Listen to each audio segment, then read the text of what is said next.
সিনেমার শুরুতেই দেখা যায় পুষ্পাকে একটি জেসিবিতে উল্টো করে ঝুলিয়ে রাখা হয়েছে এবং জাপানি শত্রুদের সঙ্গে সে প্রবল মারামারি করছে। লড়াইয়ের শেষে গুলি খেয়ে পুষ্পা সমুদ্রে পড়ে যায়। জলে পড়ে পুষ্পা হাবুডুবু খেতে থাকে এবং তার মনে পড়তে থাকে শৈশবের কথা। শৈশবে একবার নদীতে বল পড়ে যাওয়ার পর তার বন্ধুরা তাকে বল আনতে পাঠায়। সাঁতার না জানা পুষ্পা এলোমেলোভাবে হাত পা ছুড়ে সাঁতার শিখে বলটি নিয়ে এসেছিল। ঠিক তখনই দেখা যায় পুষ্পা এই দৃশ্যটি আসলে স্বপ্নে দেখছিল এবং হঠাৎ ঘুম ভেঙে যায় এবং ধড়ফড় করে পুষ্পা উঠে বসে বিছানায়। পরবর্তী দৃশ্যে দেখা যাচ্ছে পুষ্পার সেই প্রতিপক্ষ ভৈরব সিং শেখাওয়াত। ভবর সিং শেখাওয়াতের কথা আপনাদের নিশ্চয়ই মনে আছে, টাকলা পুলিশ অফিসার যাকে ল্যাংটো করে দিয়েছিল পুষ্পা।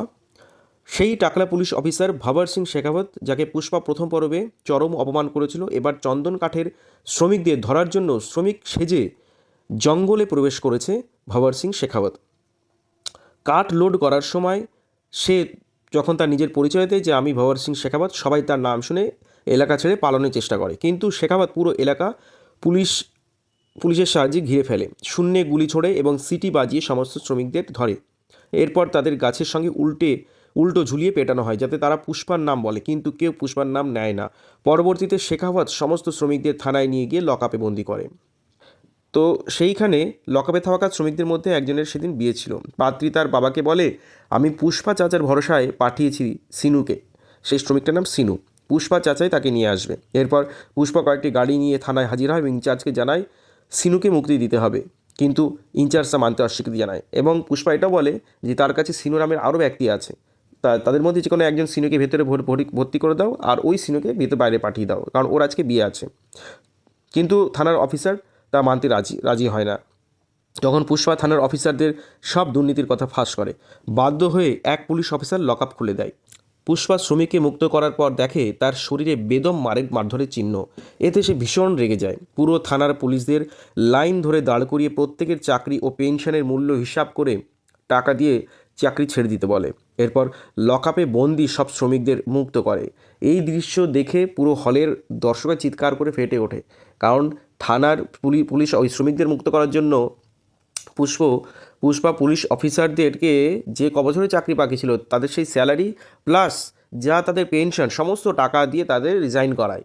এরকম দৃশ্য এখনও পর্যন্ত কোনো সিনেমায় দেখা যায়নি। এরকম একটি দৃশ্য দেখে দর্শক আবেগে ফেটে পড়ে। এর পরবর্তীতে সবথেকে আকর্ষণীয় যে প্লটটি এখানে সাজানো হয়েছে, রাজনৈতিক পট পরিবর্তন। পুষ্পার স্ত্রী শ্রীভল্লী পুষ্পাকে বলে, মুখ্যমন্ত্রীর সঙ্গে একটি ছবি তুলে নিয়ে এসো, তুমি তো অনেক বড় মাপের মানুষ হয়ে গেছো, সারা গ্রামের মানুষ তোমাকে চেনে, তা এক মুখ্যমন্ত্রীর সঙ্গে একটি ছবি তুলে নিয়ে এসো, সেটি বড় করে বাঁধিয়ে আমরা দেয়ালে টাঙাবো। স্ত্রী শ্রীভল্লীর কথা শুনে পুষ্পা মুখ্যমন্ত্রীর কাছে যায়, কিন্তু মুখ্যমন্ত্রী তার সঙ্গে ছবি তুলতে অস্বীকৃতি জানায়, কারণ সে একজন গ্যাংস্টার বলে। এতে অপমানিত পুষ্পার সিদ্ধান্ত নেয় বর্তমান মুখ্যমন্ত্রীকে সরিয়ে এমপি ভূমি রেড্ডিকে মুখ্যমন্ত্রী করবে এবং সে সাংবাদিকদের ডেটও জানিয়ে দেয়। পুষ্পা বর্তমান যে মুখ্যমন্ত্রী রয়েছে তার আন্ডারে যে কজন মন্ত্রী ছিল সবাইকে কোটি কোটি টাকা দিয়ে অন্যান্য মন্ত্রীদের কিনে নেয় এবং রাজনৈতিক সমর্থন আদায় করে। নির্ধারিত দিনে ভূমি রেড্ডি মুখ্যমন্ত্রী হিসেবে শপথ নেয়। এরপর দেখা যাচ্ছে ভূমি রেড্ডি পুষ্পার বাড়িতে হাসতে হাসতে আনন্দে নিচে বলে যে একটা ছবি তোলার জন্য আজ রাজনৈতিক পট পরিবর্তন হলো, এবার আমাকে পুষ্পার সঙ্গে আগে ছবি তুলতে হবে, নাহলে আমারও পট পরিবর্তন হয়ে যেতে পারে। দেখা হলো আমাকেও পরিবর্তন করে দিল। তো এই দৃশ্যে একদম পাবলিক পুরো ফেটে যায়। ডায়লগের সঙ্গে তার চরিত্রের কতটা মিল, একদম মানে পুষ্পা ঝুঁকে নাই, একদম একটা ছবি তুলতে দেয়নি মুখ্যমন্ত্রী, সেই মন্ত্রীকেই চেঞ্জ করে দিল।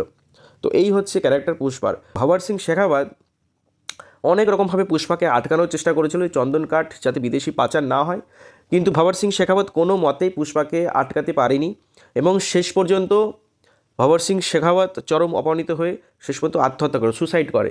এটাই ভবর সিং শেখাওয়াতের শেষ পরিণতি হয়। পরবর্তী প্লটটি আরও ইন্টারেস্টিং। পুষ্পার বাবার দুটো বিয়ে ছিল, যার ফলে তার দাদা কোনোদিনও তার ছোটো মাকে সেই জায়গাটা দেয়নি, এমনকি তার বাবার মৃত্যুর সময়ও তার ছোটো মাকে এবং পুষ্পাকে তার বাবার মৃত্যুর মুখ দেখতে পর্যন্ত দেয়নি।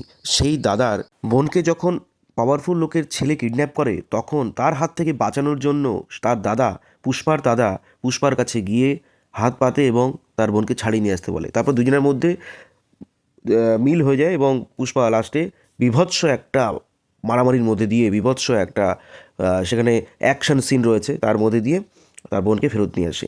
এইভাবে আমরা দেখতে পাই পুষ্পা 2 সিনেমাটি শেষ হলো। কিন্তু এই বোনকে ছাড়িয়ে আনতে গিয়ে সেই পাওয়ারফুল লোকটার যে ছেলে ছিল সে মারা যায়, যার ফলে সেই পাওয়ারফুল লোকটা এখন এনিমি হয়ে ওঠে পুষ্পার, যেটা পুষ্পা 3-তে দেখা যাবে। এবং পুষ্পা 3-র যে কাহিনী সেটার নাম দেওয়া হয়েছে পুষ্পা দ্য র্যাম্পেজ। তো এটাই ছিল গল্প এখনকার মতন এই পর্যন্তই। যারা এই সিনেমাটি এখনও পর্যন্ত দেখোনি তারা অবশ্যই দেখে এসো, ভালো লাগবে। এখনকার মতন এই পর্যন্তই, দেখা হচ্ছে পরের ভিডিওতে। নমস্কার।